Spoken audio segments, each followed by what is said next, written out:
جس نے اسلام کا نام استعمال کیا اور پھر اب اسلام کا نام چھوڑ کر کسی دوسری ملت کی طرف اپنے آپ کو منسوب کرتا ہے،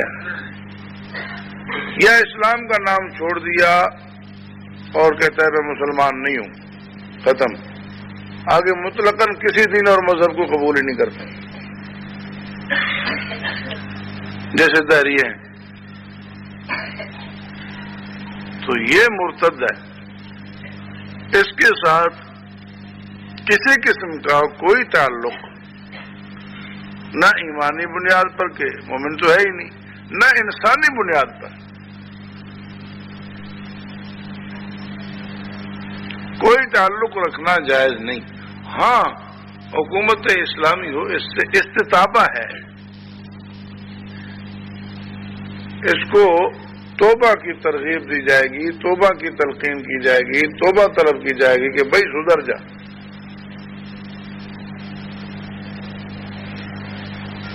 مسلمان ہو جا، ورنہ حد اسلامی جاری کر دی جائے گی۔ 3 دن تک اس کو مہلت بھی ہے اور استتابہ بھی ہے۔ یہ کس کی بات ہو رہی ہے؟ مرتد کی۔ تفصیل کتب فقہ میں آگے پھر اس کی بھی آگے مختلف صورتیں ہیں۔ اور ایک وہ ہے جس نے اسلام کا نام نہیں چھوڑا، اس نے اسلام کو ہی بدلنے کی کوشش کی۔ مسلمان تو کہلایا، اسلام کا نام استعمال کیا، اس کے بعد پھر وہ کافر بنا لیکن اسلام کا نام نہیں چھوڑا، کسی اور ملت کی طرف گیا نہیں، بلکہ وہ اسلام کو اپنی جگہ چھڑوا رہا ہے کہ نہیں، اسلام یہ ہے جو میں پیش کر رہا ہوں۔ ضروریات ایمانیہ کو چھوڑ کر اس نے اپنی طرف سے کوئی اور دین بنایا ہے، یہ ان سب سے خطرناک ہے، اس کا نام زندیق ہے۔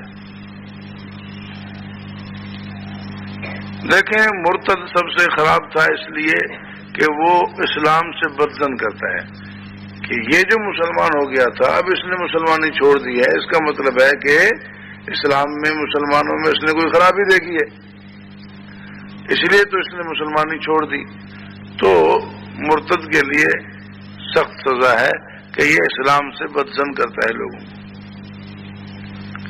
لیکن وہ اسلام کو بدلتا نہیں ہے، کہتا ہے اسلام یہی ہے لیکن میں نے چھوڑ دیا۔ اور یہ تو اس سے زیادہ خطرناک صورتحال پیدا کرتا ہے کہ کہتا ہے اسلام ہی وہ نہیں ہے، ایمان ہی وہ نہیں ہے جو ادھر ہے، جو حضور علیہ السلام سے صحابہ کرام سے مسلسل چلا رہا ہے، ایمان ہی وہ نہیں ہے، یہ جو میں الگ پیش کر رہا ہوں ایمان ہی یہ ہے۔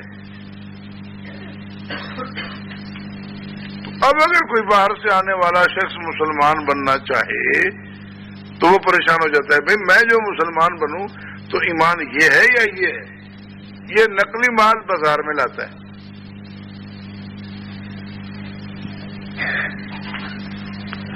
تو یہ ان سب سے زیادہ خطرناک ہے۔ حکومت اگر اسلامی ہو تو ایسے شخص کے لیے کسی قسم کی کوئی رعایت نہیں ہے، کوئی ڈیل نہیں ہے، نہ استتابہ ہے نہ مہلت ہے۔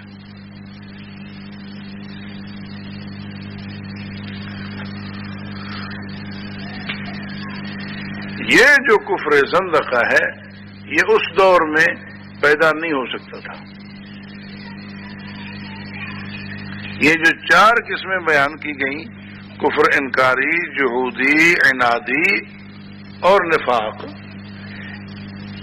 یہ چاروں قسمیں تو دور نبوت میں کفار کی موجود تھی۔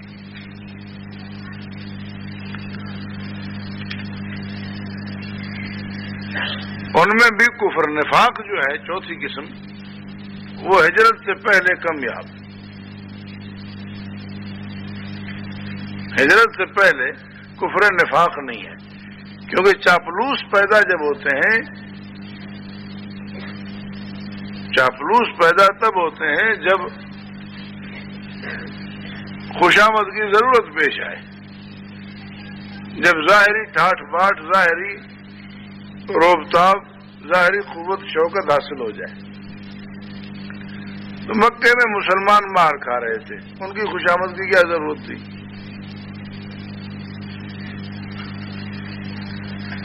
جب مدینہ منورہ میں رسول اللہ صلی اللہ علیہ وسلم ہجرت فرما کر تشریف لائے اور وہاں اپنی حکومت قائم ہوئی، اب منافقین پیدا ہوئے۔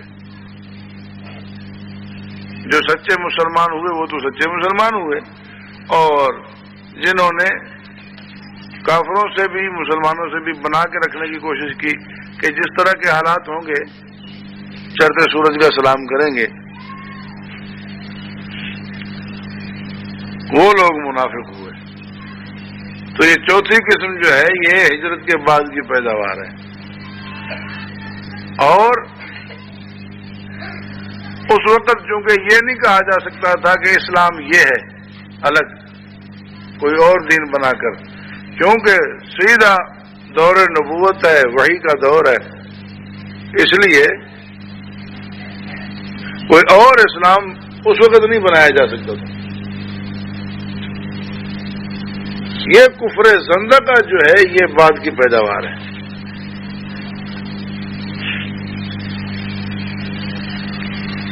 کفر الحاد یا کفر زندقہ یہ بعد کی پیداوار ہے، اور یہ پیدا ہوتا ہے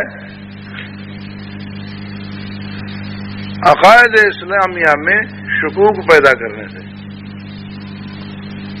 بے جا سوالات کرنے سے۔ صبح کے متعلق معلوم ہوا کہ یہ اونٹ پٹانگ سوالات کرتا ہے۔ حضرت عمر رضی اللہ تعالیٰ عنہ نے فوراً گورنر کو لکھا کہ اس سے بول چال بند کرواؤ، اس کو فوراً میری طرف روانہ کرو۔ بھیجا گیا۔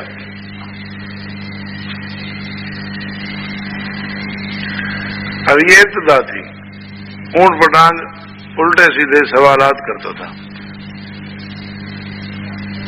غیر متعلقہ، غیر ضروری۔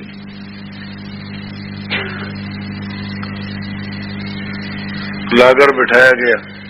حضرت عمر رضی اللہ تعالیٰ عنہ نے کھجور کی ٹہنیاں سوٹیاں بنوا کے رکھی تھی پہلے سے، اس کو بٹھایا اور سوٹی اٹھائی اور دے کے مارے اس کے سر پہ، 1 2 3۔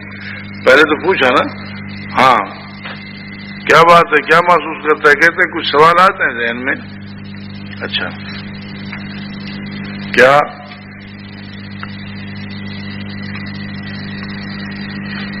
وہ ذاریات ذروا سے کیا مراد ہے؟ فالحاملات وقرا سے کیا مراد ہے؟ فالجاریات یسرا سے کیا مراد ہے؟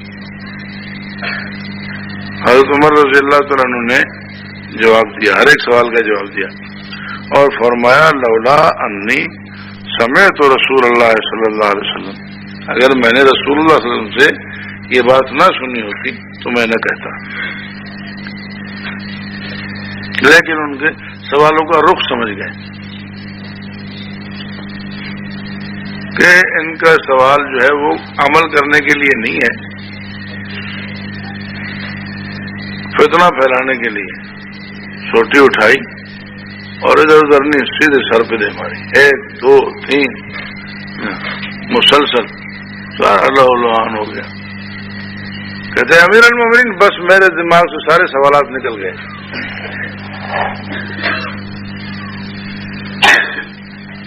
ابھی اس نے کوئی کفریہ بات کی نہیں تھی ظاہر، لیکن یہ ابتدا تھی، تو ابتدائی طور پہ علاج حضرت امیر المومنین عمر فاروق رضی اللہ تعالیٰ عنہ نے اس کا یہ کیا۔ اب صرف اس میں غیر مقلدیت آئی تھی، ہاں ہلکی ہلکی۔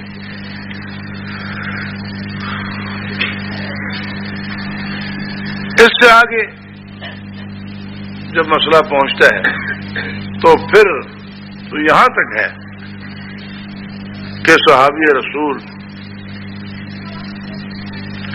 گھوڑے سے اترتے نہیں ہیں. اس کو کیوں باندھا ہے؟ حضرت یہ صدیق ہو گیا، اچھا میں بعد میں اتروں گا گھوڑے سے، پہلے اس کو قتل کرو.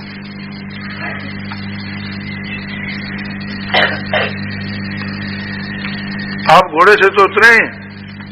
گورنر نے کہا،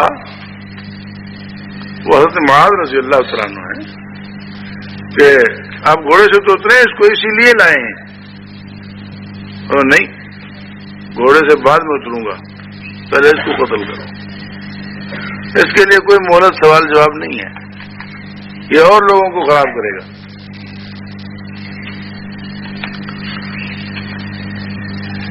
تو یہ سارے فتنے تب ہوتے ہیں جب خلافت نہ ہو.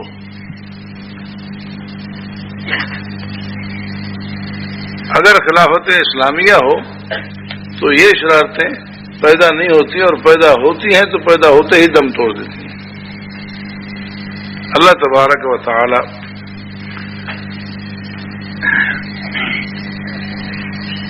مسلمانوں کو توفیق بخشے اور خلافت اسلامیہ کا